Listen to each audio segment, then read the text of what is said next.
Halo Fitness Mania, selamat datang di Dunia Aderai. Kali ini saya kebetulan lagi ada di Bali nih teman-teman. Yuk kita masuk yuk ke gym di Rai Fitness di Bali. Teman-teman sekalian, ya ini kebetulan selamat datang di gym kami di Rai Fitness. Intinya sebenarnya bukan Rai Fitness-nya, tapi lebih kepada saya mau cerita sama teman-teman tentang sebuah fitness center dari katanya ada pusat kebugaran. Sama halnya seperti kalau kita berbicara sekolah. Sekolah itu juga namanya pusat pendidikan. Apa sih kebaikannya daripada sebuah center sebenarnya? Yaitu adalah di sana ada namanya sumber daya manusia, yaitu orang-orangnya, dan ada sumber daya fasilitas atau alat-alatnya. Nah, jadi kita harapannya bisa menjadi sebuah yang namanya kalau arti sesungguhnya daripada puskesmas tersebut, yaitu adalah pusat kesehatan masyarakat, di mana kalau kita berbicara puskesmas, kita berbicara yang namanya FKTP, fasilitas kesehatan tingkat pertama, di mana dengan orang rajin pergi ke fitness center, maka orang akan punya pola perilaku yang lebih baik, ya, dan pada akhirnya nanti yang terjadi karena pola perilakunya bagus, jadi potensi untuk akhirnya kalau kenapa-napa, akhirnya nanti harus sakit ke rumah sakit itu jadi semakin berkurang gitu. Makanya kenapa the real flattening the curve itu sesungguhnya adalah ketika kalau kita berbicara kurvanya itu begitu tinggi karena rumah sakit gitu atau tempat-tempat fasilitas medis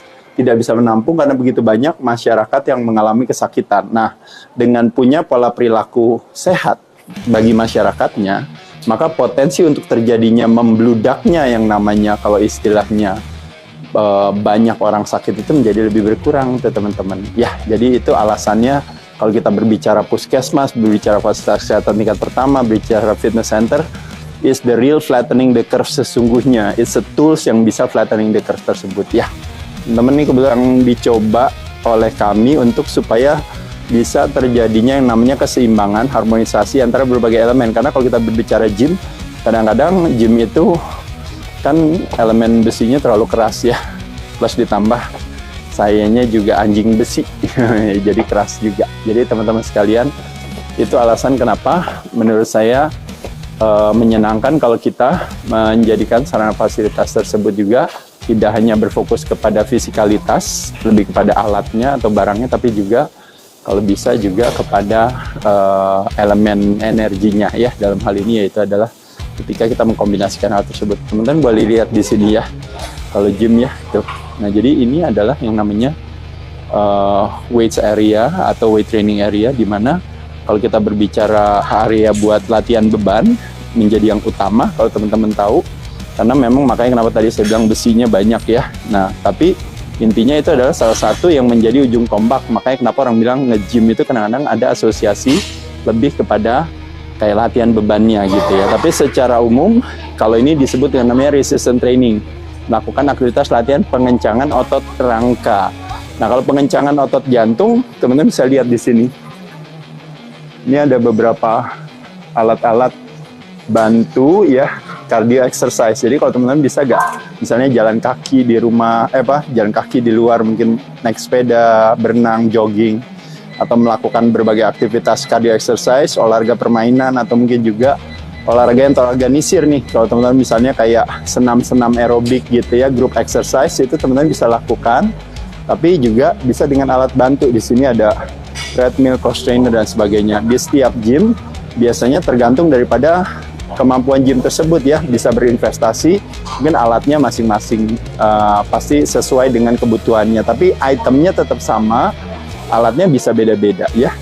Nah, ini teman-teman bisa lihat di sini, kalau dilihat dari secara umum, teman-teman bisa lihat perbedaannya kalau di sebuah gym itu ada, kalau alat itu ada yang namanya beban terikat, ya. Kalau ini namanya beban terikat nih, kayak gini nih. Teman-teman lihat nih. Nah, ini jadi dia bebannya terikat, jadi kalau dia adanya di sini, ini namanya pin loaded. Jadi kita tinggal fokus aja, nanti teman-teman tinggal bisa melakukan berbagai gerakan aktivitas latihan. Nah, ini artinya bebannya terikat. Ini disebut namanya selectorized, atau kalau kita sebut dengan namanya mesin gitu aja ya. Nah, kalau yang beban lepas itu seperti ini nih. Kayak misalnya ini namanya plate loaded. Plate ini piringannya, lalu loaded dimasukkan ke dalam. Nah, kalau tadi kan bebannya kan pin loaded, kalau ini plate loaded. Nah, ini kombinasi antara beban terikat gitu, tapi juga dia agak sedikit lepas karena ada plate-nya. Nah, kalau tadi kan pakai pin, kalau ini pakai plate gitu ya. Nah, kalau benar-benar free weights atau beban lepas adalah yang seperti ini nih, teman-teman lihat. Nah, kalau kayak gini bebannya lepas. Jadi ada barbell, ada dumbbell di sana tuh ya, teman-teman ya. Nah, kalau ini namanya plate loaded, kalau kayak gini kayak leg press dan sebagainya ya. Ini juga buat tangan. Jadi hampir semua alat-alat di sini. Nah, kalau itu mesin semua nih, teman-teman, kita lihat. Ya. Nah, kalau tadi buat chest, ini buat bahu ya. Itu juga kadang-kadang buat chest juga, itu buat kaki di sebelah sana ya. Ada berbagai macam. Sebenarnya nggak tahu penting, tapi intinya sebenarnya sekali lagi hanya cuma mau bilang pada teman-teman, ada dalam fitness center kita membagi fasilitas tersebut dengan, kalau khusus area weight training, latihan beban, kita membaginya dengan ada yang namanya free weights area, artinya area di mana bebannya lepas, seperti dumbbell dan barbell tadi ya, teman-teman. Ada juga yang area beban terikat. Nah, tadi misalnya menggunakan mesin ini, atau setengah terikat tapi juga lepas, yaitu adalah menggunakan plate loaded. Nah, ini teman-teman bisa lihat ke sana tuh. Dia ada ini buat back, ada ini ya, delts, itu juga. Nah, itu hampir sebagian besar adalah beban yang dia terikat tapi agak lepas karena dia menggunakan plate loaded. Nah, di sebuah fitness center, selain tema yang utama adalah ruangan latihan beban, ya kalau teman-teman tahu, karena salah satu aktivitas yang paling underapresiasi kalau teman-teman tahu ya, kadang-kadang kita olahraga senang jalan kaki, berenang, naik sepeda ya, olahraga permainan, tapi latihan beban itu hampir jarang. Padahal teman-teman ingat kan ya, yang namanya osteosarcopenia obesity, penyebab daripada permasalahan dari klaim asuransi kesehatan ya, apakah sosial maupun komersial, hampir sebagian besar permasalahan metabolisme. Metabolisme itu berhubungan dengan jantung dan pembuluh darah. Nah, itu penyebabnya adalah apa? Penyebabnya adalah, nah balik lagi, kadang yang disalahkan si obesitas. Padahal obesitas adalah sebagai akibat, bukan sebagai sebab. Nah, tapi akibat itu representasi daripada tekanan darah, gula darah, kolesterolnya, pengentalan darah, dan sebagainya, atau fungsi jantungnya nggak baik. Itu karena apa? Kalau kita buat satu investigasi, karena teman-teman geraknya kurang, berat badannya naik. Kenapa hal itu terjadi? Karena tulangnya bermasalah. Nah, tulangnya bermasalah, pas dicek lagi ternyata ototnya berkurang. Makanya kenapa under muscle adalah salah satu penyebab, atau sarkopenia, salah satu penyebab terjadinya permasalahan osteopenia, permasalahan awal daripada tulang. Dan permasalahan awal daripada tulang menyebabkan permasalahan gerak. Dan permasalahan gerak menyebabkan perutnya pada naik, gemuk, dan kegemukan representasi daripada fungsi yang namanya pembuluh darah dan juga organ tubuh yang berkurang. Nah, itu yang makanya kenapa fitness center hadir untuk bisa menyediakan sarana fasilitas tersebut. Karena teman-teman tahu, hampir 90% daripada profil kesakitan itu bukan penyakit infeksi atau bukan penyakit menular, tapi hampir 90% adalah penyakit non-communicable disease atau penyakit yang tidak menular. Nah, jadi penyakit yang disebabkan karena perilaku kita. Makanya dengan kita pergi ke fitness center, memungkinkan kita untuk merubah perilaku kita, sehingga potensi kesakitan gitu ya, yang kadang-kadang disebut dengan namanya dis-ease, ketidakseimbangan. Maka badan berusaha untuk menciptakan keseimbangan baru namanya homeostatis. Nah, makanya terjadilah tendensi-tendensi seperti gula darah naik, tekanan darah naik, kolesterolnya naik, dan sebagainya. Dengan kita mau bersedia merubah perilaku kita, maka kita bisa melakukan yang namanya is reversible. Yang tadinya kita pikir itu akan menjadi kronis disease, penyakit yang kronis, atau penyakit yang kalau boleh dibilang ibaratnya wah katastrofik gitu ya, yang disastrous gitu ya, sesuatu yang dianggap aduh udah nggak bisa ditolong lagi. Tapi justru dengan bersedia merubah perilaku teman-teman, taunya penyakitnya pelan-pelan bisa berkurang.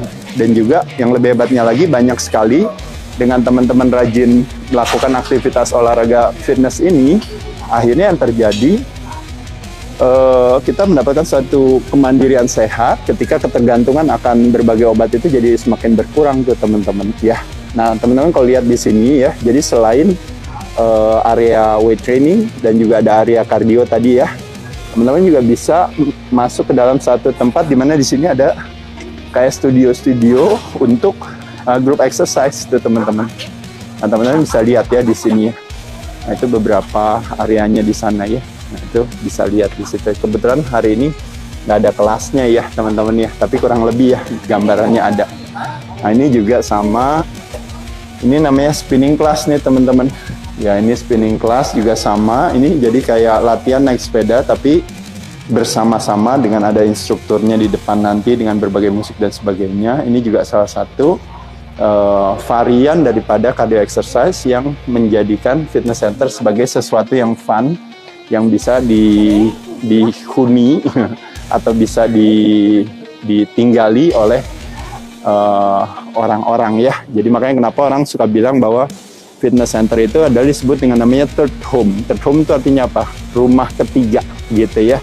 Rumah pertama adalah rumah kita, rumah kedua biasanya kantornya kita gitu. Nah, makanya kalau fitness center akhirnya menjadi third home, menjadi rumah ketiganya ya. Nah, jadi teman-teman sekali lagi fitness center di atas tuh kebetulan kalau nanti teman-teman lihat ya di sebelah sana juga ada ada ruang kardio yang lainnya lagi. Kalau ini kebetulan high impact, kalau yang di atas buat low impact untuk biasanya buat stretching, buat aktivitas apa namanya yang low impact activity seperti misalnya yoga, pilates, berbagai hal ya bisa dilakukan di atas sana. Nah, jadi teman-teman demikian kira-kira gambaran secara umum. Nah, di bawah juga ada locker pria dan locker wanita. Di dalam lockernya juga biasanya ada sauna gitu ya, ada beberapa aktivitas lainnya. Selain itu juga kebetulan memang nggak sengaja, kebetulan kalau di fitness center ini kita juga menghargai perempuan. Kadang-kadang wanita suka malu ya kalau latihan bareng, banyak cowoknya dan sebagainya. Jadi di bawah kita juga ada women's only area. Belakangan beberapa kegiatan fitness center juga banyak yang fitness juga dipisah ya antara pria dan wanita, atau bahkan ada fitness center yang khusus hanya kaum wanita aja gitu ya. Jadi itu satu hal juga yang baik, bahwa pada dasarnya untuk bisa bugar itu adalah milik siapa saja, betul ya teman-teman ya. Tapi di sisi lain karena ini kebetulan di Bali, sebenarnya fun-fun aja teman-teman. Jadi ya pria dan wanita dia semua gabung-gabung aja, santai-santai aja ya. Jadi kurang lebih itu teman-teman sekalian, sekedar cuma tour dan juga informasi tentang fitness center. Pada dasarnya sekali lagi, fitness center tujuannya sekali lagi adalah bukan sebuah gym yang angker, yang intimidatif gitu ya, yang kalau boleh dibilang istilahnya keras gitu ya, kasar.